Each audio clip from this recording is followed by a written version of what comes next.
Okay, so a story just came up that I was kind of wondering what was going to happen with this, because I was like, how is Israel going to sit back and have this all happening on its door, really right next door, and quite literally next door? Like, this would be like, if you're in New York, this happening in the next borough over, practically. This would be happening in New Jersey.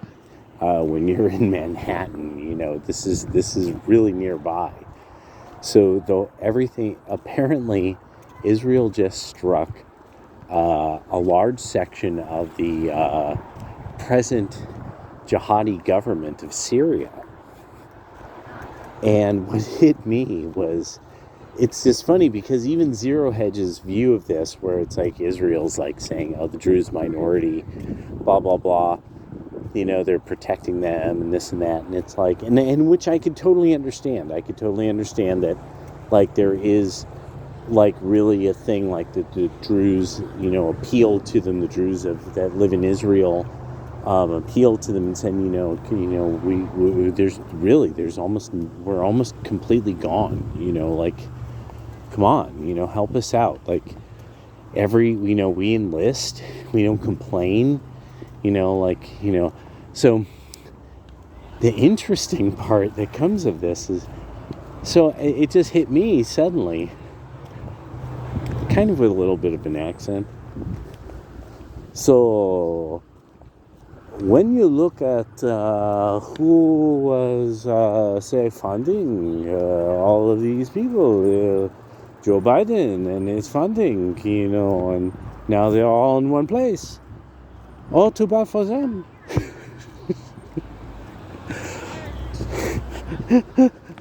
They're not laughing so much now, are they? Yeah. Now they have their money. Now they have all their money. It's it's a cruel. Oh, it's a cruel world. It's just cruel. So, I'm saying, they said, oh no, you took over Syria, you jihadi maniacs. You're all in the main city. Oh boy. Oh no, Israel just turned you into ash. Fancy that.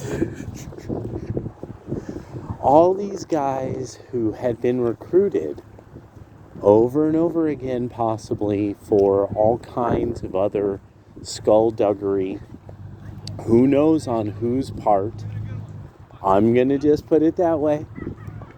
You could offer in the comments on whose part you might have thought these wild and crazy guys with their big old beards and Kalashnikovs, who could they have been sponsored by in the first place? Even without their knowing. They may be Dr. Doom.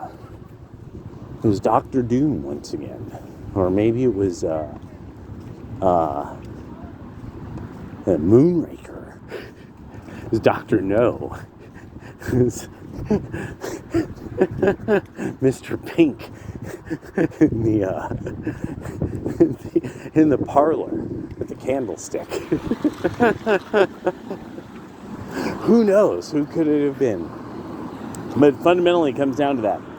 That now, all these jihadists have all been in one city in Syria. Now they've all been annihilated. There's no witnesses to all this stuff that had happened over time. It's kind of brilliant, really. It's pretty brilliant. I actually kind of appreciate the brilliance, because it's one of those things that you kind of think about, and you're like, okay, seriously, how is Israel going to deal with the fact that the wackiest lunatics in the Islamic world, as far as jihadists, that have proven, like, gone out of their way to kind of prove how wacky they are, now they're in charge of the country next door, and it's like, so what is their plan? Well, this apparently was their plan, and now those jihadis are smoked. or a bunch of them. And that's probably going to keep continuing. Because, I mean, if you think about it, I mean, it really is, it makes a lot of sense. So the world could get as mad as they want about, oh my God, you're just, is HTS or fish in a barrel now? Israel, stop, oh please, stop, you know. And no one's going to do anything. No one's going to do anything. No one's going to, they're going to be like, oh Israel, why? Why Israel? Why do you do these things to us? Why? Why are you so mean? Why so mean, Israel? But that's it. It's no one's going to, and Israel's going to probably just start shooting them like fish in a barrel. Oh, look at this. Look at this guy. Oh, he was just posting up on me for a moment. Let's take a look. What's going on, buddy? I love when the every once in a while, like, the squirrels will, like, get territorial. A little territorial. And if you come walking along, they'll stand up and like just stand straight at you, you know, and they can't see that way. They got to see sideways. So it's even more funny in a way that, like, they're like, I can't see you, but you know, I'm ready to go. You see me, I'm all of a third of a foot tall. Like, you know, like, don't mess with me, sucker. You know, I love it. That's one of the best things about squirrels. It's just the cutest shit in the world. Anyway, and then you think, like, at some point, were squirrels hella big? I know there's bigger squirrels, but, like, was there a period of time in history where, like, not squirrels ruled the earth or something, but, I mean, they were, like, hella big? Probably not. But anyway. So, now Stephen Miller could possibly, it's been asked, apparently. So I'm thinking that it's not just kind of a suggestion from the fans, you know, a request from the floor for a real good old-fashioned stomper. But no, it might possibly be a rumor too. Stephen Miller will be National Security Advisor now that Waltz is, I believe, at the UN, which that's kind of its own interesting thing, because the complaints about Waltz and his how he was handling his position,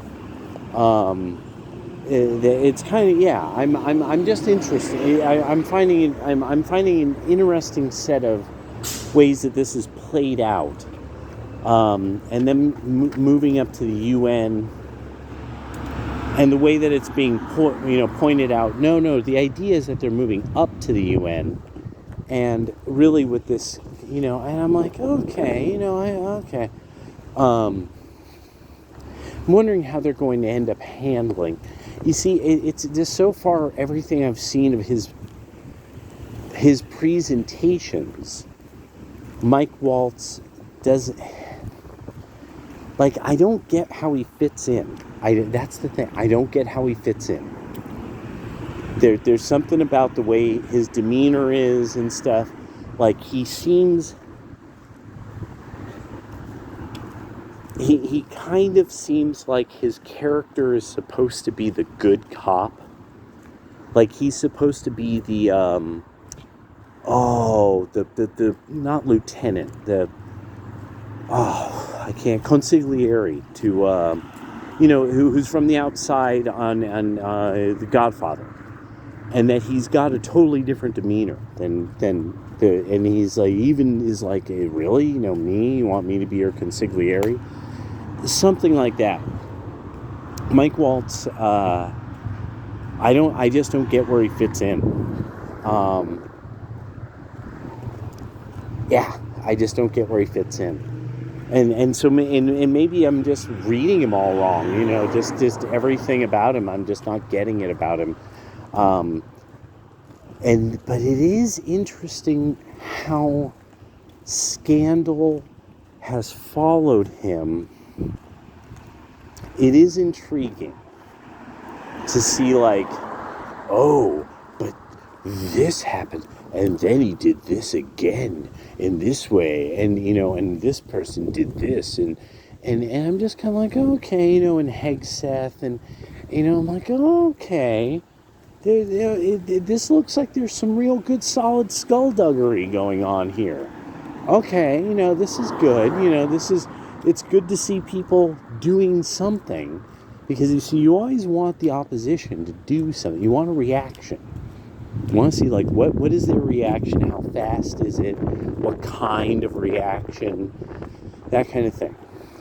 So I'm one, thoroughly entertained. Two, no regrets about Trump so far. It's 100 days, and he literally has done nothing but, like, kicks to, like, the inside of the thighs, like armpit kicks into the inside of the thighs. Like, the opponent's like, I'm gonna whop right inside the thigh. Their legs are just turning into fucking lead. And then he's, I'll do this, I'll tangle him up, and then whop into the armpit. And I mean, so far the administration it's all all groin shots, all Sensei Ken. Was it Sensei Ken? I believe is that guy's name. All groin shots, nothing but groin shots. He agrees with the Trump style because of the sheer number of ways of attacking the groin. That I mean, like, that does appear to be kind of where we're at now. Good solid groin shots, constantly knees to the lower entrails, and like where, you make the enemy want to shit themselves, and stuff, and their legs go hella numb for a moment and stuff, it's like all those kind of shots, all those kind of nasty, real nasty ones like that, and so that's kind of how it's going down right now, and only with that many days, and that's quite effective. Plus reactions from the public that are already showing, okay, yes, the public gets that most of what they're being told by these kind of presenters of the news that are supposed to be totally legit, they're starting to get it. Oh, these guys are far from legit. These guys are incredibly not legit. And that it's starting to show that now this is also something that I kept forgetting, and it comes up in my mind, and I'm like, you got to remember this. You got to constantly tie it back to this.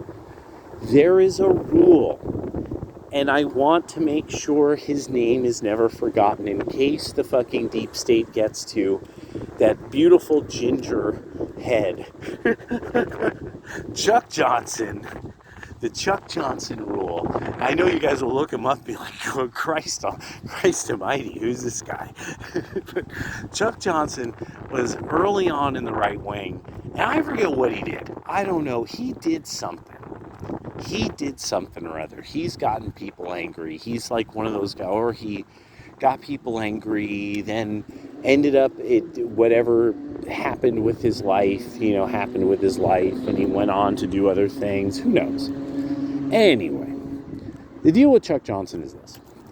The Chuck Johnson rule was corporate altruism exposes that they're not actually making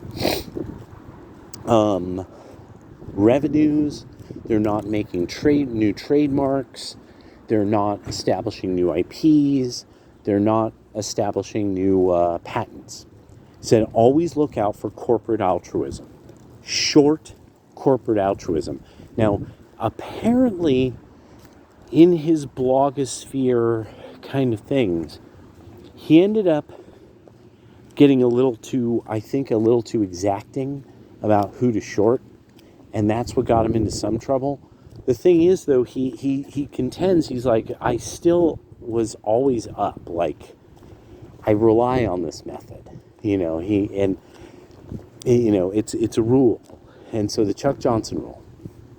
And the Chuck Johnson rule really shows in entertainment.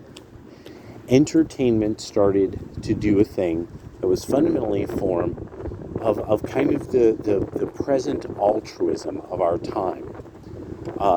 Trying to be more like the morally altruistic by making sure, like, it always has these characters, like, even to the point where, I mean, the Oscars, you can't qualify for an Oscar now unless you check all these boxes of these types of characters.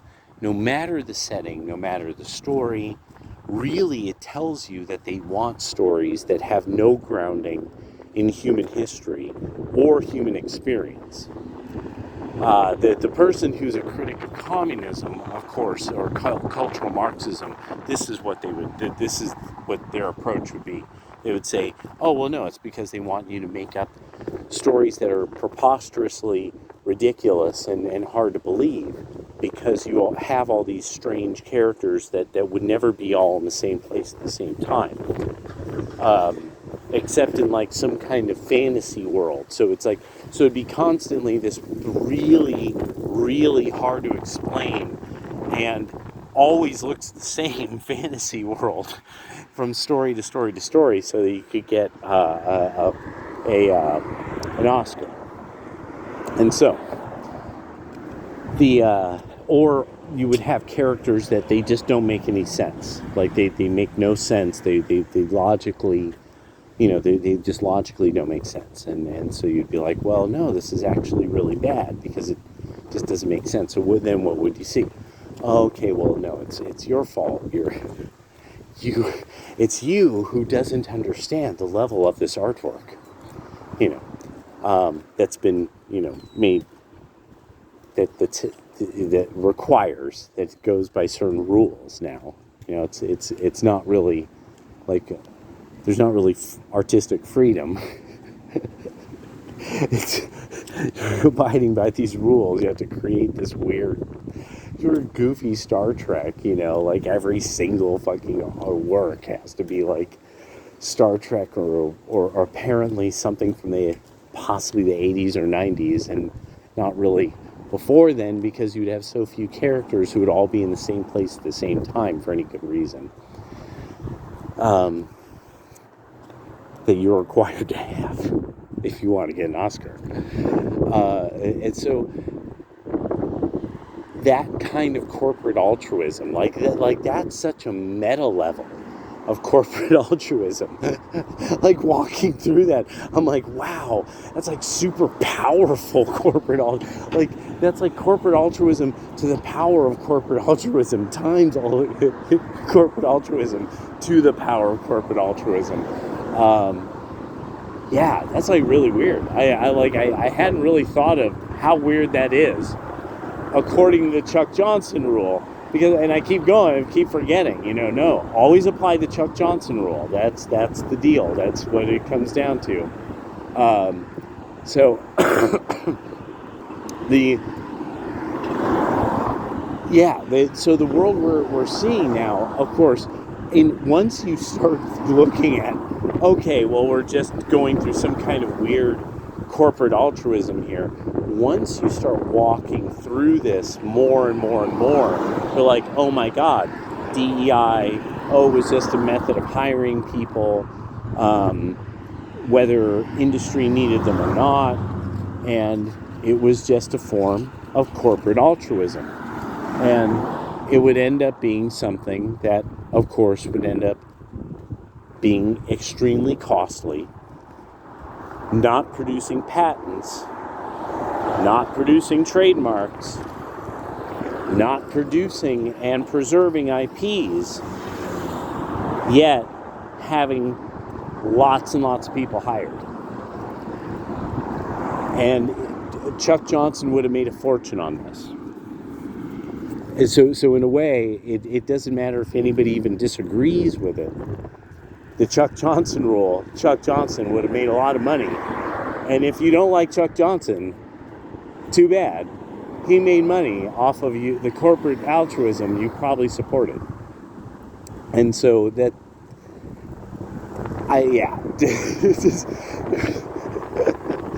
like, I don't know that kind of, that I don't know the shorts game. I don't know the options game well enough. But that is how that works. And there's going to come some period of time that a certain level of the economy starts discussing with one another. You do know that there's this kind of unofficial rule about this, that, amateur traders or guys who just, guys who just trade, this is a thing that they do. This is a rule that they go by.